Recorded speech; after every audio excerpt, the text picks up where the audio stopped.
Welcome to another CAAN tip, where we deliver fencing tips in under 120 seconds. Today, we're sharing essential seasonal fence maintenance tips to keep your fence in top shape all year round. Let's get started. First up, spring. This is the perfect time to inspect your fence for any winter damage. Look for loose boards or rusted hinges. Give it a good cleaning with a pressure washer to remove dirt and mold. Next, summer. If you have a wooden fence, consider repainting or resealing it.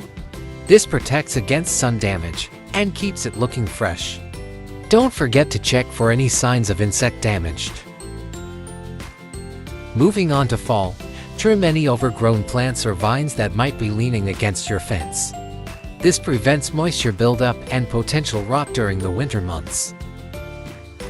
And finally, winter, check your fence for any loose panels and secure them.